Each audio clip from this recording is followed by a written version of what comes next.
Salut tout le monde, Jean-Sébastien Cyr, ça va être moi votre prof cette session-ci. Fait que là vous avez vu ça sur votre horaire, algèbre linéaire, 3, 2, 3, etc. Prof Jean-Sébastien Cyr, même pas de local, qu'est-ce qui se passe? Mais ouais, on est confiné, c'est ça qui se passe. Moi aussi je suis confiné, ça c'est chez nous, c'est mon bureau, c'est là-dedans que je vais être pas mal toute la session pour vous parler, pour monter mes cours. J'ai pas grand-chose pour monter mon cours en fait. Là je vous parle à l'aide d'une GoPro. Et j'ai un petit laptop devant moi et c'est tout ce que j'ai. J'ai un logiciel à l'intérieur qui va me permettre de faire du montage vidéo et vos notes de cours. C'est pas tout moi qui fais. On est deux profs à donner le cours. Il y a moi et il y a aussi Éric Latif. Fait que les vidéos que vous allez voir, ma voix, quand vous allez voir les vidéos, c'est pas, ça va pas mal être tout le temps ma voix qui va y avoir là. Et les montages vidéo, c'est beaucoup Éric qui va s'occuper de ça.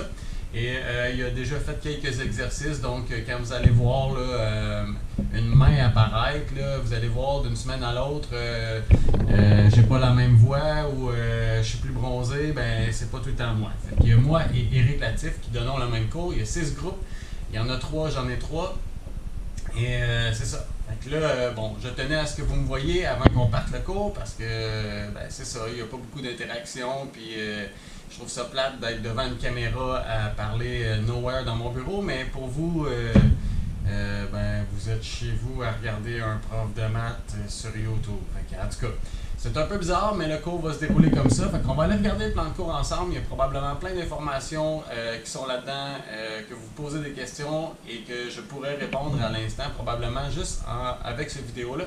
Donc, on regarde ça. Alors, le plan de cours. Premièrement, c'est un cours 3-2-3, ce qui veut dire qu'habituellement, on aurait 3 heures de théorie, 2 heures de laboratoire et 3 heures de travail à la maison par semaine à faire. On va revenir là-dessus dans pas grand temps. Donc, mon nom, mon bureau, mon poste. Bureau et poste, on s'entend cette session-ci, on n'a pas trop besoin. Et mon courriel, je pense que sur Mio, là, vous devez avoir déjà mon nom quelque part. Vous pouvez m'écrire quand vous voulez. Sinon, Éric Latif, qui est l'autre prof, son bureau, son poste, son courriel, écrivez pas à Éric. Vous êtes mes étudiants, vous m'écrivez à moi. Description du cours. Donc, le cours 201 NYC, algèbre linéaire et géométrie vectorielle est un cours obligatoire de mathématiques de la formation spécifique du programme de sciences de la nature. Le préalable absolu à ce cours est l'un ou l'autre des suivants, mathématiques TS5 ou SN5, ou anciennement les maths 536, pour si jamais il y a des vieux comme moi dans le cours. Il a pour but de présenter les notions de base de l'algèbre linéaire et de la géométrie vectorielle. Son contenu est élaboré afin de permettre l'acquisition des compétences suivantes. Et ça, c'est pas ça. Ça, on s'en fout un peu, ok? Ça, c'est le ministère qui veut que je mette ça là. Moi, je pense pas que c'est ça qui t'intéresse le plus dans mon plan de cours. Fait que le contenu, je pourrais bien le regarder au complet avec vous, mais on n'a pas fait le cours ensemble. On ne sait pas encore de quoi on parle réellement. Fait que si je te le lis, c'est plein de nouveaux mots que tu connais pas, puis ça a juste l'air d'être du n'importe quoi. Je pourrais parler un autre langage, ça ferait la même affaire. Fait que c'est pas ça non plus qui t'intéresse, je pense. Si ça t'intéresse vraiment, tu peux le lire. Il est disponible sur Léa. Ensuite, qu'est-ce qu'on a ici? Méthodologie. Ça, si toi ça t'intéresse pas, moi je veux t'en parler. Donc, vous devrez prendre note qu'il vous est recommandé de consacrer un minimum de 3 heures par semaine de travail personnel, c'est-à-dire des devoirs, des exercices à faire. Les heures de cours seront consacrées à 2 types d'activités, l'exposé magistral et les séances d'exercice. Les périodes de temps consacrées soit à l'exposé, soit aux séances d'exercice seront distribuées selon le degré de difficulté des notions ainsi que selon vos besoins. Le cours sera donné de manière asynchrone et synchrone, c'est-à-dire en live et en différé si vous voulez. L'exposé sera donné de manière asynchrone, c'est-à-dire en différé, en utilisant des vidéos qui seront déposées sur YouTube. Donc toute la matière pour le cours va être sur YouTube sous forme de vidéo ou peut-être durant la session, on rajoutera du stock sur Léa sous forme de PowerPoint, mais techniquement pour l'instant, on s'aligne pour faire ça tout en vidéo. L'élève devra se tenir à jour lui-même dans la matière parce que c'est disponible la matière sur YouTube sous forme de vidéo. Ça va être bien inscrit quelle semaine est associée à quelle matière, etc. Mais c'est à vous de vous tenir à jour. Il est conseillé d'utiliser la rencontre de 3 périodes afin de visionner les vidéos de la matière associée à la bonne semaine. Donc, Sur votre 3-2-3 sur votre horaire, 3 heures de théorie, 2 heures de lab, 3 heures de travail à la maison, vous avez, théoriquement, on se serait vu 5 heures par semaine, ou plutôt 5 périodes. On se serait vu en un bloc de 3 périodes et plus tard un bloc de 2 périodes. Tous mes groupes, les blocs de 3 périodes, je vous suggère de les prendre pour aller visionner les vidéos de la matière associée à la bonne semaine. C'est-à-dire que dans votre 3 périodes, vous allez visionner la matière équivalent à 5 périodes. Mais ça ne prendra pas 5 périodes visionner toute cette matière-là parce que je ne suis pas en classe à écrire au tableau, ce qui est relativement long. Vous n'êtes pas en classe non plus à recopier tel quel ce qui est au tableau, ni je ne réponds pas aux questions et je ne peux pas sur YouTube dans des vidéos différées non plus vous laisser du temps pour faire des exercices. Fait que nécessairement, le temps que vous passez sur YouTube à regarder les vidéos est beaucoup moindre que le 5 heures de théorie qu'on aurait eu en classe à chaque semaine. Ce qui fait en sorte qu'il nous reste une rencontre de 2 heures. Donc, les rencontres de 2 périodes seront données de manière synchrone via Léa Classe à distance et serviront à répondre à vos questions sur la matière. Donc, regardez sur votre horaire, vous allez voir, vous avez un bloc de 3 périodes et un bloc de 2 périodes. Le 3 périodes, techniquement, j'aimerais ça que vous le preniez pour aller visionner les vidéos associées à la bonne semaine. Et le 2 périodes, là, on se voit en live. Là, on se connecte sur Léa Classe à distance et je réponds à vos questions. Là, je vous avertis, quand je vais répondre à vos questions, là, c'est pas la grosse affaire parce que j'ai une GoPro et un laptop. Fait que je peux répondre, je vais essayer d'écrire des affaires sur du papier, je vais regarder comment on va faire pour que ce soit bien fait, mais attendez-vous pas à ce que ce soit aussi nice que ce qu'il va y avoir directement sur YouTube. Mais je suis là quand même 2 périodes par semaine pour répondre à vos questions. Ensuite, l'évaluation formative consiste à faire les exercices proposés, de comparer vos réponses avec celles données dans le corrigé du manuel, de prendre en note vos difficultés et s'il y a lieu de demander de l'aide. Le manuel, j'en reparle dans pas long. Les étudiants qui ont des incapacités, troubles d'apprentissage, problèmes physiques, santé mentale doivent contacter le service d'aide à l'intégration des élèves du Cégep afin que nous puissions leur offrir un encadrement personnalisé et les outils nécessaires afin de favoriser leur réussite scolaire. Les données sont toutes dans le plan de cours. Allez voir ça si jamais ça s'applique à vous. Échéancier et évaluation, ça c'est l'affaire qui t'intéresse le plus. Donc on va avoir 3 examens, les 3 valent la même affaire, 30% chacun.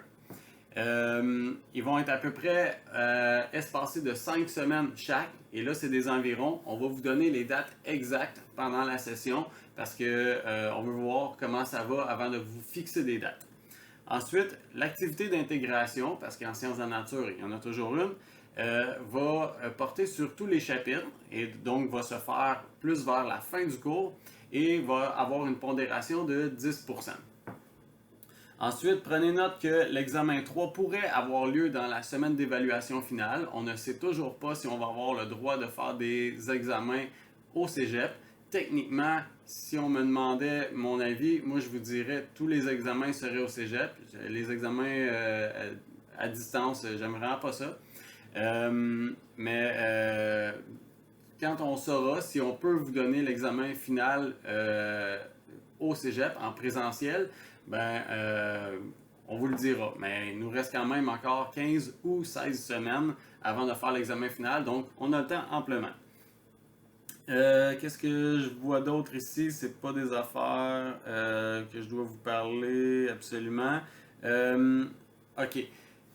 Sous aucun prétexte, un examen échoué ne pourra être repris ou remplacé par un travail. Il y en a tout le temps un à la fin de la session qui vient me voir parce qu'il a échoué et qui me dit « Est-ce que je pourrais pas refaire tel travail parce que ça n'avait pas bien été, blablabla. » La réponse c'est non. On peut jamais reprendre un travail. Il a été fait, il faut bien le faire la première fois. Fait que je le dis juste pour que tout le monde on soit au courant, mais les travaux et les examens, c'est celui que vous me remettez et c'est le seul essai qu'on a. Ensuite, je l'ai laissé dans le plan de cours, mais bon. Toute calculatrice permettant l'accès à du texte est interdite. Et si les examens sont à distance, je pourrais pas vraiment contrôler, mais j'en ai jamais parlé. Médiagraphie pour vos notes de cours, comment ça va marcher? Donc, toute la documentation nécessaire sera fournie électroniquement par différentes plateformes, c'est-à-dire que quand vous allez ouvrir les A, Vous allez aller dans Documents. Moi, je vais faire des dossiers. Chaque semaine, vous allez retrouver la matière associée à la bonne semaine dans les A. Fait que vous cliquez sur la semaine, puis tout est là. Quand ce sera le temps de l'examen, ben, je vais marquer l'examen porte sur quelle semaine à quelle semaine. Donc, ça va être facile de se retrouver à travers les documents sur les A. Ensuite, le volume obligatoire. Introduction à l'algèbre linéaire et à ses applications, 4e édition. Deux choix. Okay? Vous pouvez vous procurer le manuel dans sa version papier par l'entremise de la coop ou bien dans sa version électronique sur le site de la maison d'édition RP. Et là, je vous ai fourni le lien. Donc, quand vous allez ouvrir votre plan de cours sur Léa, le lien qui est là, vous avez juste à cliquer dessus. Vous pouvez acheter le manuel en format numérique seulement. C'est moins cher que la version papier. Par contre, je tiens à le dire, si jamais vous échouez le cours, la version numérique n'est valable que pour 6 mois. C'est-à-dire qu'elle est valable seulement pour ce cours-ci. Si vous reprenez le cours, ça vous recoûte une édition numérique, alors que si vous avez le papier, ben, vous êtes capable de le revendre après. Ça probablement vous coûte moins cher l'acheter en papier. Moi, personnellement, je quand même tripe papier. J'aime ça avoir une version matérielle devant moi, mais ça, chacun pour soi. Ensuite, les volumes de référence, on s'en fout un peu. Et la politique départementale d'évaluation des apprentissages, le lien est là. Ça, grosso modo, c'est un peu comme le code civil entre enseignants et étudiants. Fait que vous pouvez aller voir là ce qui se passe. Donc, une dernière chose, pour avoir accès aux vidéos rapidement, ce que vous pouvez faire, c'est vous abonner à la chaîne YouTube là, qui s'appelle JS Prof COVID-19, là, qui est ici. Fait que si vous vous abonnez à la chaîne YouTube, dès que les vidéos vont être déposées, vous allez y avoir accès, je crois. Je vais mettre les vidéos sous forme non répertoriée, fait que ça reste à confirmer. Là, le non répertorié, ce que ça fait, c'est qu'habituellement, ça prend un lien que je vous envoie pour être capable d'écouter les vidéos, c'est-à-dire qu'ils ne sont, vous ne pourrez pas aller dans la barre de recherche pour trouver les vidéos, ils apparaîtront pas, mais je crois que si vous êtes abonné, vous allez les voir apparaître en termes de notification ou quelque chose comme ça. Et de toute façon, à chaque semaine, je vais vous dire quelle vidéo écouter. Et sur chacun des vidéos, ça va être inscrit à quelle semaine c'est associé. Donc, il ne devrait pas y avoir de problème. Pour l'instant, la chaîne est vide. Okay? Il n'y a aucune vidéo à l'intérieur. Mais ça va commencer dès la semaine prochaine avec les vidéos de la semaine 1 et ainsi de suite. Fait que voilà comment on va fonctionner. Je pense que c'est comme ça le plus simple et le meilleur pour vous. Fait que bonne session à tous. On se revoit bientôt. Pas vrai pantoute, on s'en reverra jamais. On n'a pas le droit. Anyway, bonne session.